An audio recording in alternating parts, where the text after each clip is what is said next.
Hello friend, आप सबका स्वागत है हमारे यूट्यूब चैनल पे। हम लोग यूपी डीएलएड सेकेंड सेमेस्टर की तैयारी कर रहे हैं और हम लोग प्रीवियस ईयर प्रश्नों को सॉल्व कर रहे हैं सन 2023 के। कल परसों हम लोगों ने वर्तमान भारतीय समाज प्रारंभिक शिक्षा कर लिया था।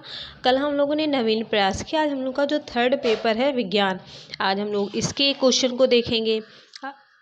इसमें ये पूर्णांक गलत लिखा हुआ है। पूर्णांक आपका 25 नंबर का आता है और समय आपका इसमें 1 घंटा होता है। साइंस के पेपर में 1 घंटा होता है और जो इसमें 5 क्या होते हैं, ऑब्जेक्टिव क्वेश्चन आते हैं, 6 वेरी शॉर्ट क्वेश्चन रहते हैं, 7 आपके कौन से होते हैं, लॉन्ग होते हैं। टोटल आपका 25 नंबर का पेपर होता है जिसमें 12 नंबर लाना ज़रूरी होता है आप लोगों के लिए। अगर 12 नंबर नहीं लेके आते हैं तो आपका बैक लग जाता है। डीएलएड फर्स्ट सेमेस्टर में बहुत से बच्चों का बैक लग गया है, 9 नंबर 10 नंबर पे आके रुक गए हैं। बल्कि साइंस का जो प्रीवियस ईयर जो डीएलएड का फर्स्ट सेमेस्टर का पेपर हुआ था उसमें क्या हुआ था कि वो जो प्रीवियस ईयर ही था, सारे क्वेश्चन प्रीवियस ईयर से आए हुए थे। गलती बच्चों का बैक किसका लगा, जिसने प्रीवियस ईयर नहीं देखा था उन्हीं बच्चों का सिर्फ बैक लगा है। क्यों? क्योंकि उन्होंने प्रीवियस ईयर को नहीं पढ़ा, स्किप कर दिया। अगर आप थोड़ा सा भी ध्यान देंगे, प्रीवियस ईयर के objective question, very short question को अगर अच्छे से पढ़ लिए तो 11 नंबर आपको यहाँ से तो मिल ही जाएगा। प्लस जो लॉन्ग क्वेश्चन आता है उसमें अगर 7 क्वेश्चन आ रहे हैं तो 3 नंबर आप बहुत ही ईजिली कर लेंगे। तो क्या हो गया कि 16 नंबर आपका तो तैयार ही हो गया ना। आपको पास होने के लिए कितना नंबर चाहिए, 12 नंबर। 16 नंबर आपका यहाँ से तैयार हो गया। थोड़ा बहुत अगर आपको जानकारी है, आपने पढ़ा है तो आप उसको कर लेंगे। अगर आप 19 से 20 नंबर ले आ रहे हैं तो ये आपका अच्छा स्कोर माना जाता है। 20 नंबर तक आप लेके आएंगे, 25 में 20 लेके आ रहे हैं और 50 में 40 नंबर लेके आ रहे हैं और आपके प्रैक्टिकल के नंबर अच्छे मिल रहे हैं तो आपका 90% का प्लस 91-92% आपका बहुत ही ईजिली बन जाता है, जो कि अच्छा है। इसलिए आप अच्छे से तैयारी करिए, प्रीवियस ईयर प्रश्नों को देखिए। और मैं एक क्लास प्रीवियस ईयर का 12 बजे रोज़ लेके आती हूँ, आप उसको कंटिन्यू देखिए क्योंकि प्रीवियस ईयर बहुत ज़रूरी है। सन 2023 का जब मैं सारे पेपर सॉल्व करा लूँगी फिर मैं 22 का कराऊँगी, उसके बाद मैं 21 का कराऊँगी। ऐसे ही मैं सारे प्रीवियस ईयर प्रश्नों को कराऊँगी, साथ में जो इम्पोर्टेंट क्वेश्चन होगा मैं उनको कराऊँगी। बट मेरा प्रीवियस ईयर प्रश्नों पे ज़्यादा फोकस रहेगा क्योंकि प्रीवियस ईयर से 50 से 60% पेपर आपका यहीं से ही आएगा। हम लोग का जो फर्स्ट क्वेश्चन है क्या है कि भारत के पहले अंतरिक्ष यात्री कौन थे। भारत के पहले अंतरिक्ष यात्री की बात करें तो कौन थे, राकेश शर्मा थे। देख लीजिए, मतलब इतना इजी क्वेश्चन पूछता है कि बाद में आप पेपर दे के आते हैं तो आपको अफसोस होता है कि यार इतना इजी था, मैं नहीं जानता था। तो इसलिए आप अभी से तैयारी करिए। अगर 5 ऑब्जेक्टिव आते हैं तो आप मान के चलिए सन 2019 पढ़िए, 20 पढ़िए, 21, 22, 23, 1 2 3 4 5, साथ में 24, क्योंकि जो सेकेंड सेमेस्टर का जो एग्ज़ाम हुआ था जनवरी फर्स्ट वीक में ही हुआ था सन 2024 जो जा रहा है। तो अगर आप 6 से 7 साल का अगर प्रीवियस ईयर देखें, 7 साल का अगर आपने प्रीवियस ईयर देखा तो 7 साल का प्रीवियस ईयर देखा और एक बहुविकल्प, मतलब जो हर साल है बहुविकल्पी प्रश्न कितने आते हैं, 5 आते हैं। टोटल आपने 35 बहुविकल्पी प्रश्न वो तैयार किए जो एकदम मोस्ट इम्पॉर्टेंट है। या 35 में से 3 से 4 क्वेश्चन भी आपको प्रीवियस ईयर से नहीं मिलेगा, बहुत ही आराम से मिल जाएगा। अगली बार तो 5 के 5 उसने दे दिया था प्रीवियस ईयर से, इस बार मैं इतना ही मान के चल रही हूँ कि 3 से 4 ही दिया, तो 3-4 नंबर तो आपके ऐसे हैं ना जो सिर्फ 35 क्वेश्चन तैयार करने से आपको मिल जा रहे हैं। कुछ नहीं है, बस आप प्रीवियस ईयर प्रश्नों को देखिए अच्छे से। क्या है कि भारत के पहले अंतरिक्ष यात्री राकेश शर्मा हैं और विश्व में 138वें अंतरिक्ष यात्री हैं। राकेश शर्मा का जन्म कब हुआ, 13 जनवरी 1949 को पंजाब राज्य के पटियाला में हुआ था, है ना। कितना इजी क्वेश्चन है, आप परेशान मत होइए। पेट्रोल में होता है, पेट्रोल में क्या होता है, रासायनिक ऊर्जा होता है। पेट्रोल में रासायनिक ऊर्जा होती है। विश्व में पेट्रोलियम को ऊर्जा के प्रमुख स्रोत के रूप में जाना जाता है, इसलिए इसे काला सोना भी कहते हैं। पूछ सकता है कि पेट्रोल काला सोना किसे कहा जाता है, तो पेट्रोलियम को काला सोना भी कहते हैं, ऐसे आप याद रखिए। नेक्स्ट हम लोग का क्या है, कि बल का एसआई मात्रक है। बल का एसआई मात्रक क्या होता है? बल का जो एसआई मात्रक होता है न्यूटन होता है। ये इंपॉर्टेंट क्वेश्चन है कि बल का एसआई मात्रक पूछ लेगा या एमकेएस पद्धति पूछ लेता है, तो ये क्वेश्चन आपके लिए इम्पॉर्टेंट है। बल का एसआई मात्रक न्यूटन होता है। बल का एमकेएस मात्रक क्या होता है? Kilogram metre upon second square. 1 newton में कितना होता है? 10/10 स्क्वायर 5 डाइन स्क्वायर होता है।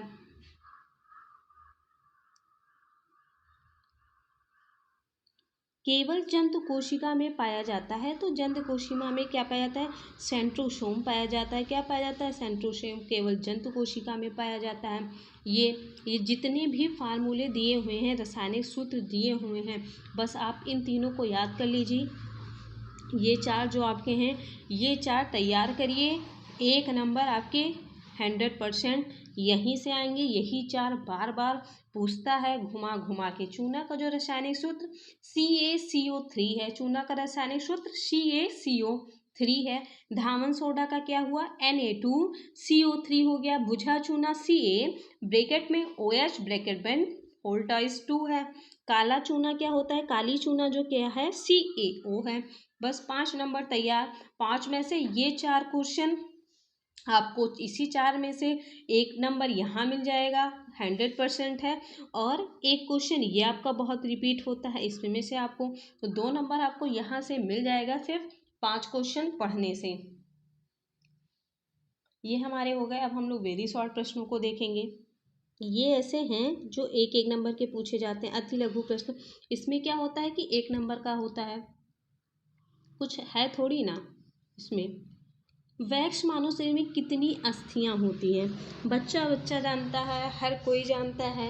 जो थोड़ा सा बच्चा बड़ा हुआ, अगर थोड़ी सी उसको जानकारी हुई, तो सबसे पहले यही बताया जाता है कि मानव शरीर में कुल 206 हड्डियां होती हैं। यही तो बताया जाता है ना, तो ये तो हर कोई जानता है। वैक्स मानव शरीर में कुल 206 अस्थियां होती है, जबकि जो नवजात शिशु होता है उसमें 300 से 305 हड्डियां होती हैं।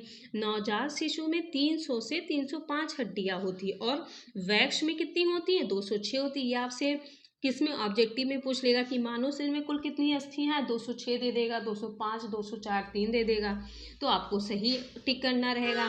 आपको पूछ लेगा नवजात शिशु में, वो 300 डैश करके 5 दे देगा स्लैश करके, या 305 ही दे देगा, तो आपको 305 अगर दिया है तो उतना लगा देना है। मानव शरीर की हड्डियां कैल्शियम, फास्फोरस, सोडियम और अन्य खनिज के संयोग से बना है। जहां पर हड्डियां जुड़ी रहती है उसे जोड़ कहते हैं। लिग्मा लिगामेंट द्वारा एक हड्डी दूसरी हड्डी से जोड़ी एक हड्डी दूसरी हड्डी को जोड़ा जाता है, जबकि कंडार द्वारा मांसपेशियों की हड्डी को जोड़ा जाता है। बस आप इतना ही याद रखिए। ये पूछा है कि वैक्स मानव शरीर में कितनी अस्थियां होती हैं, ये संख्या पूछा है। अगर आपने संख्या ही लिख दिया तो आपको 1 नंबर पूरा मिल जाएगा। वसा में घुलनशील किन्हीं 2 विटामिन के नाम लिखिए। वसा में घुलनशील विटामिन, वसा में पूछ रहा है, वसा में घुलनशील ADE के, जबकि जल में घुलनशील विटामिन BC है, पूछता है। और राजन सीरीज और पवन सीरीज में ये क्वेश्चन बहुत कंफ्यूज करता है। जल में घुलनशील विटामिन पूछता है और ऑप्शन में दे देता है, B भी दे देगा, C भी देगा, और बता देगा आंसर में कि B सही है। अरे B कैसे सही है? या तो आप B और C दोनों दीजिए। ये तो इसमें क्या हो रहा है? कंफ्यूजन हो रहा है। जल में जो घुलनशील विटामिन है वो क्या है? B और C है, इसको आप ध्यान रखिएगा। वसा में घुलनशील ADE है। विटामिन एक पोषक तत्व है जिसकी शरीर को कार्य करने और स्वस्थ रहने के लिए थोड़ी मात्रा में क्या होती है? आवश्यकता होती है। टीकाकरण क्या है? लिखिए। किसी बीमारी के विरुद्ध प्रतिरोधात्मक क्षमता विकसित करने के लिए जो दवा खिलाई पिलाई या अन्य रूप से दी जाती है उसे क्या कहते हैं? टीका कहते हैं, तथा यह प्रक्रिया टीकाकरण कहलाती है।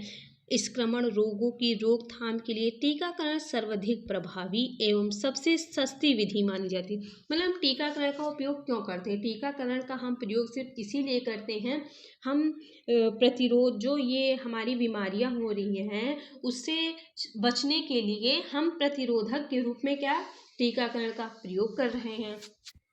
नेक्स्ट क्या है, किन्हीं दो कीटबच्ची पौधों के नाम लिखिए। कीटबच्ची पौधे नाइट्रोजन की कमी वाले मिट्टी में उगते हैं। वे विभिन्न कीड़ों से नाइट्रोजन प्राप्त करते हैं। कीटबच्ची पौधे क्या हैं?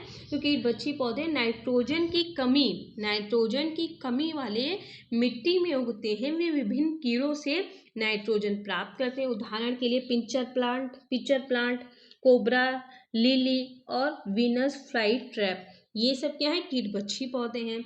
आपको पूछ लेगा किन्हीं 4 कीटबच्ची पौधों के नाम लिखिए, तो पिक्चर प्लांट, कोबरा, लिली और वीनस फ्लाई ट्रैप, ये सब क्या है? कीटबच्ची पौधे हैं।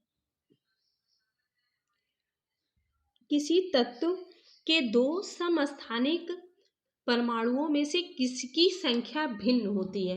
किसी तत्व के दो समस्थानिक परमाणुओं में न्यूटन की संख्या भिन्न होती है। क्या पूछा है? किसी तत्व के दो समस्थानिक परमाणुओं में किसकी संख्या भिन्न होती है? तो किसी तत्व के दो समस्थानिक हैं, तो समस्थानिक हैं परमाणुओं में, न्यूटन की संख्या क्या होगी? भिन्न होगी। लेकिन प्रोटॉनों की संख्या क्या होगी? समान होगी। किसी नाभिक में प्रोटॉनों की संख्या आवर्त सारणी में तत्व की परमाणु संख्या क्या कर रही है? निर्धारित कर रही है। नेक्स्ट क्या है? चाल किसे कहते हैं? इसका मात्रक भी लिखिए। किसी वस्तु की चाल उसकी स्थिति के परिवर्तन का परिमाण है। चाल एक अदिश राशि है। चाल इक्वल टू दूरी अपान समय। चाल का जो मात्रक होता है वो किलोमीटर अपान घंटा होता है। सीजीएस पद्धति चाल का मात्रक सेंटीमीटर अपान सेकंड होता है। इसको भी आप याद रखिए, पूछता है। हम लोगों ने 5 ऑब्जेक्टिव पढ़ लिया, 6 वेरी शॉर्ट पढ़ लिया, हम लोग लॉन्ग को पढ़ते हैं क्योंकि यह 1 घंटे का ही पेपर होता है, उतने में ही आपको लिखना रहता है। मनुष्य के मुख में कितने प्रकार के दांत पाए जाते हैं? उनके नाम एवं कार्य भी लिखना है। तो मनुष्य के मुख्य 4 प्रकार के दांत पाए जाते हैं। कितने? 4 प्रकार के। कृतंक, रदनक, अग्रचड़क और क्या होता है? चौड़क होता है। कृतंक दांत जो होता है, कृत्रिम दांत आगे के दांत होते हैं जो काटने का कार्य करते हैं और 6 माह की उम्र से निकलते हैं। छोटे बच्चे जब होते हैं तो उनका देखते हैं यहाँ पे सबसे पहले आगे का दांत निकलता है। आगे का दांत निकलता है तो उसी को हम लोग क्या बोलते हैं? कृत्रिम दांत। जो सबसे आगे के दांत होते हैं जो क्या करते हैं? काटने का काम करते हैं। रदनक का कार्य भोजन को चीरने फाड़ने का होता है। प्रत्येक जबड़े में 2-2 दांत होते हैं। रदनक दांत 16 से 20 महीने के उम्र में निकलते हैं। अग्रचड़क भोजन को चबाने में सहायक होते हैं। प्रत्येक जबड़े में 4 दांत होते हैं। अग्रचड़क दांत 10 से 11 की उम्र में पूर्ण विकसित हो जाते हैं। आपको पूछ लेगा 1 नंबर में कृत्रिम दांत किसे कहते हैं? रदनक दांत का कार्य क्या है? अग्रचड़क दांत का कार्य क्या है? ये सब आपको 1 नंबर में भी पूछ सकता है। चौड़क, ये दांत भोजन को चबाने में सहायक होते हैं। प्रत्येक जबड़े में 6-6 दांत पाए जाते हैं। चौड़क दांत 12 से 15 माह की उम्र में निकलते हैं। नेक्स्ट क्या है कि फसल चक्रण से क्या अभिप्राय है? एक ही खेत में अलग अलग फसलों को एक निश्चित क्रम में एक एक करके फसल उगाना फसल चक्र कहलाता है। फसल चक्र से मिट्टी की उर्वरता बनी रहती है और इसमें सुधार भी कर सकते हैं। फसल चक्रण मिट्टी की खरपतवार, कीटों, बीमारियों से नियंत्रित हो सकता है। मतलब फसल चक्रण क्या होता है कि आप एक ही खेत में अलग अलग फसलों को एक निश्चित क्रम में, मतलब आज मैंने 6 महीने धान की अगर खेती की तो 6 महीने बाद मैं गेहूं की खेती करूंगा। ऐसे ही मैंने निर्धारित कर लिया कि हाँ मुझे क्या करना है, एक चक्र के अनुसार अपने फसल को बोना काटना है, उसे फसल चक्रण कहते हैं। ऊर्जा किसे कहते हैं? विभिन्न प्रकार की ऊर्जाओं का संक्षिप्त विवरण कीजिए। ऊर्जा की परिभाषा, किसी वस्तु में उसका विशेष स्थिति या गति कारण कार्य करने की क्षमता पाई जाती है। वस्तु द्वारा कार्य करने की कुल क्षमता को हम लोग क्या कहते हैं? ऊर्जा कहते हैं। ऊर्जा का मात्रक जूल है। पूछता भी है कि ऊर्जा का मात्रक क्या है। आपको ऑब्जेक्टिव में पूछ लेगा कि ऊर्जा का मात्रक क्या है। आपको याद रखना है ऊर्जा का मात्रक जूल है। ऊर्जा के प्रकार, ध्वनि ऊर्जा, रासायनिक ऊर्जा, प्रकाश ऊर्जा, सौर ऊर्जा, नाभिकीय ऊर्जा, यांत्रिक ऊर्जा और आंतरिक ऊर्जा, गतिज ऊर्जा। ये आप ध्यान रखिए, ये सन 2023 का प्रीवियस ईयर प्रश्न पत्र है। अगर आपने इसको कुल मिला के 14, 6, 5 या 18 क्वेश्चन टोटल होते हैं, 18 क्वेश्चन अगर आपने अच्छे से पढ़ लिया तो मैं आपसे गारंटी लेती हूँ, और आप पेपर दे के आएंगे खुद ही देखेंगे कि इसी 18 में से आपको 4 क्वेश्चन मिले हैं। इसी 18 क्वेश्चन, सिर्फ इस 18 क्वेश्चन की मैं बात करूँ, इसी 18 में से आपको 4 क्वेश्चन अगर मिल रहे हैं, अगर आपने 7 साल का प्रीवियस ईयर क्वेश्चन प्रश्नों को अगर अच्छे से पढ़ लिया तो आप 100% बेधड़क होके पेपर दीजिएगा, आपका बैक नहीं लगेगा। लेकिन आपको क्या करना पड़ेगा, अच्छे से प्रीवियस ईयर प्रश्नों को देखना पड़ेगा और चीज़ों को समझना पड़ेगा। अगर आपने प्रीवियस ईयर प्रश्नों को मैक्सिमम 3 से 4 बार देख लिया, कोई टीचर आपका बैक नहीं लगा सकता है। क्यों? क्योंकि आपको जानकारी होगी। आप ऐसा नहीं कि बिना आप जानकारी के जा रहे हैं वहाँ पे, आपको उस चीज़ के बारे में थोड़ी बहुत जानकारी होगी ना। अगर आपको आधी भी जानकारी है तो आपको तो आधा नंबर तो मिलेगा ना। अगर 25 नंबर का पेपर है, आपको आधी जानकारी है, 50% ही जानकारी, तो मैं कह रही हूँ 50 में आपको 25 में 12 तो मिलेगा ही ना। अगर आपको 12 मिल गया, आप आधी जानकारी थी, आपने 12 लिया, थोड़ा बहुत आपने गेस लगा के किया तो 3 नंबर मिल गया, 15 नंबर कहाँ बैक लगा आपका। लेकिन आपको प्रीवियस ईयर पढ़ना पड़ेगा। और अगर आपने साथ में पवन, राजन, अग्रवाल देख लिया, मैं गारंटी लेती हूँ कि 25 में 22-23 नंबर ये आपके नंबर रहेंगे। 2 नंबर की मैं गारंटी इसलिए नहीं लेती हूँ क्योंकि रिटर्न जो होता है थ्योरिकल सब्जेक्ट, इसमें राइटिंग पे भी नंबर कटते हैं। मैथ में आपको पूरा मिल सकता है बट रिटन में कट जाता है। और अगर आप हमारे चैनल पे नए हैं तो प्लीज़ लाइक शेयर करिए। मैंने प्रीवियस ईयर कराया है, आप उसको जाके देखिए, आपको ज़रूर अच्छा लगेगा। नेक्स्ट हम लोग का क्वेश्चन क्या है कि माइटोकॉन्ड्रिया को कोशिका का ऊर्जा गृह क्यों कहा जाता है?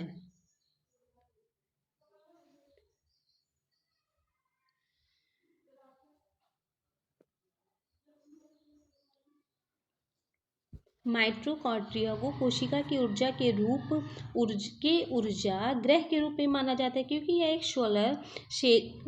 यह एक सेलुलर श्वसन के माध्यम से भोजन से ऊर्जा निकालने के लिए जिम्मेदार है। ऊर्जा एटीपी के रूप में बाहर जाती है। कोशिकाओं में ऊर्जा माइटोकॉन्ड्रिया है एटीपी, एडिनोसिन ट्राइफॉस्फेट। माइटोकॉन्ड्रिया में ऑक्सीकारक एंजाइम होते हैं जो भोजन के ऑक्सीकरण द्वारा ऊर्जा उत्पादन करने के लिए उत्तरदायी हैं। मानव या जंतु शरीर में जितनी कोशिकाएं होती हैं उससे 3 या 4 गुना पावर हाउस होते हैं। किसी भी समय कोशिका में लगभग 250 ग्राम एटीपी होता है या लगभग 4.2 वाट दर्शाता है। हर दिन एक स्वस्थ व्यक्ति 1200 वाट का क्या करता है, उत्पादन करता है। एक स्वस्थ व्यक्ति कितने वाट का उत्पादन करता है, तो 1200 वाट का। नेक्स्ट हम लोग का क्या है कि धातुओं की किन्हीं 4 विशेषताओं को बताइए। धातुओं की 4 विशेषताएं धातुओं के पारस्परिक बाह्य गुण के आधार पर दी जाती है। धातुएं सामान्यतः चमकीली, प्रत्यास्थ, आधान वर्धनीय और सुदृढ़ होती है। धातु ऊष्मा और विद्युत के अच्छे चालक होते हैं। धातुओं की चमक, धातुओं में चमक उसके अंदर मुफ्त इलेक्ट्रॉन के कारण अवस्थित रहते हैं। प्रत्यस्थ गुण, यांत्रिक में प्रत्यस्थता पदार्थ के गुण को कहते हैं जिसके कारण उस पर बाह्य बल लगने पर उसके विकृत आती है। सबसे प्रस्थान धातु स्टील है।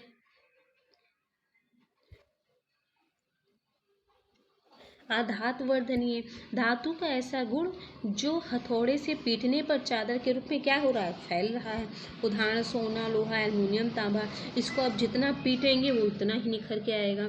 वैसे ही आप जितना ही पढ़ेंगे उतना ही आपको जानकारी मिलेगी। धातुओं के गलनांक एवं क्वथनांक, धातुओं के गलनांक एक क्वथनांक उच्च होते हैं। जहाँ आपको समझाने लायक होगा समझाया सिर्फ वहाँ जाएगा। ऐसा नहीं है कि फर्जी समय वेस्ट किया जाए। ये क्वेश्चन मैं करा रही हूँ, आंसर आपके सामने लिखा हुआ है। आप वीडियो को रोक के इस क्वेश्चन को उतार के आंसर को आप लिख सकते हैं। लिखने से आपको चीज़ें ज़्यादा जानकारी होती है। आप लिखेंगे तो थोड़ा लिखने का भी अभ्यास होगा, साथ में थोड़ा आपको आइडिया मिल जाएगा कि कैसे मुझे आंसर लिखना है। ध्वनि प्रदूषण के हानिकारक प्रभावों को समझाइए। ध्वनि प्रदूषण के द्वारा मानव चिड़चिड़ापन एवं आक्रामकता के अतिरिक्त उच्च रोग, चाप, ताप, तनाव, कर्ण, श्रवण शक्ति और हानिकारक समस्याएं उत्पन्न हो जाती है। इसको तो आप बहुत ही ईजी अपनी भाषा में लिख लेंगे। ध्वनि प्रदूषण का मुख्य कारण तीव्र गति, शोर, कोलाहल और तीव्र कानों से अप्रिय लगती है या मानव के वार्तालाप और व्यवहार में क्या कर रही है, बाधा डालती है। ध्वनि प्रदूषण हो गया, वायु प्रदूषण हो गया, ये सारे जो प्रदूषण हैं, जल प्रदूषण, इन सबको आप अपने शब्दों में लिख सकते हैं कि ये क्यों फैलते हैं, इनके रोकथाम के लिए क्या करना चाहिए, इनसे हानिकारक गुण, मतलब ये सारी चीज़ें आप, मुझे इतना विश्वास है कि आप लिख लेंगे। नेक्स्ट क्वेश्चन हम लोग का क्या है कि सौर परिवार का सचित्र समझाइए। मतलब इसका एक चित्र बना के उसके साथ में उसको समझाना है। सूर्य 8 ग्रह हैं, ग्रहिकाएं हैं, उपग्रह तथा उल्काओं के समूह को सौर परिवार कहते हैं। सूर्य और परिवार का मुखिया है। सूर्य सौर परिवार का क्या है, मुखिया है। ये आपको सीटेट में पूछता है। ये एनसीईआरटी ऐसे ही सीटेट में उठा के पूछ लेता है कि सौर परिवार का मुखिया किसे कहा जाता है। सूर्य को सौर परिवार का मुखिया कहा जाता है। अंतर्राष्ट्रीय खगोलीय संघ के अनुसार हमारे सौर मंडल में कुल 8 ग्रह हैं। हमारे सौर मंडल में कितने ग्रह हैं, हमारे सौर मंडल में 8 ग्रह हैं। बुध, शुक्र, पृथ्वी, मंगल, बृहस्पति, शनि, अरुण और वरुण हैं। इसके अतिरिक्त 3 बौने ग्रह हैं, उसको हम लोग क्या बोलते हैं, सीरिस, प्लूटो और एरिस हैं। इसका क्या कहा है कि सचित्र चित्रण बनाना है, हम लोग को चित्र के माध्यम से समझाना है। ये आपका क्या हो गया, बुध हो गया। बुध के पास पृथ्वी, ये हमारी पृथ्वी है, तो पृथ्वी के पास कौन सा ग्रह रहता है, बुध है। बुध के करीब पृथ्वी से जो दूरी पे है वो क्या है, शुक्र है। शुक्र के बाद बृहस्पति है ना, बृहस्पति के बाद शनि है, मंगल है। ऐसे ही सारा आपको क्या बनाना है, चित्रण बनाना है। आप इसको याद रखिए। आपको नहीं समझ में आ रहा है कि हम इसका मैप कैसे तैयार करें, तो आप इसको आराम से देखिए। कितने लाइन है, 1 2 3 4 5 6 7 8, मतलब आपको 8 गोला बनाना है। उसी में आपको सब सेट करना है। 1 2 3 4 5 6 7 8 ऐसे कर लेना है। सबसे लास्ट में हम लोग का क्या है, नेपच्यून है। उसके बाद क्या है, 7वें लाइन पे शनि है, 6वें लाइन पे बृहस्पति है, 5वें लाइन पे पृथ्वी है, 4थे लाइन पे मंगल है। ऐसे ही आप इसको अच्छे से आप इसका स्क्रीनशॉट ले लीजिए।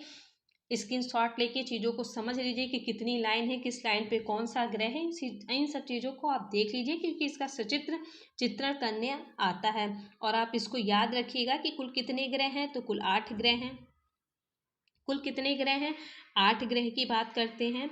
सौर परिवार में कितने ग्रह हैं, तो 8 ग्रह हैं। 8 ग्रह कौन कौन से हैं, बुध, शुक्र, पृथ्वी, मंगल, बृहस्पति, शनि, अरुण और वरुण है। सूर्य सौर परिवार का क्या है, मुखिया है। ये क्वेश्चन आपको सीटेट में पूछता है।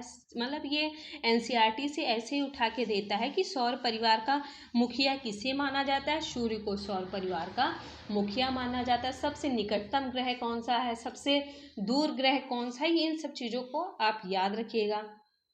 तो जो सन 2023 के पेपर थे, हम लोगों ने उसको आज सॉल्व कर लिया है, साइंस के। कल हम लोग नेक्स्ट प्रीवियस ईयर प्रश्नों को करेंगे। और अगर आपको हमारी वीडियो जो है वो समझ आ रही है तो आप लाइक शेयर सब्सक्राइब करना ना भूलें। आपके लाइक से हमें मोटिवेशन मिलता है। आप हमारे प्लेलिस्ट में जाइए, आप हमारे होम में जाइए, आपको वहाँ से सारे वीडियो मिल जाएंगे, आप उसको देखिए। क्योंकि आप लोगों का एग्ज़ाम पास आ गया, आज नवंबर में 15 तारीख है, आपको 15 दिन इधर मिल रहे हैं और दिसंबर के 30 दिन, टोटल आपके पास 45 दिन बचे हैं। क्योंकि जनवरी के फर्स्ट वीक में आपका क्या है, एग्ज़ाम है। साथ में स्कूटनी का फॉर्म भी आ गया है और आज से स्कूटनी का फॉर्म भरा जाएगा।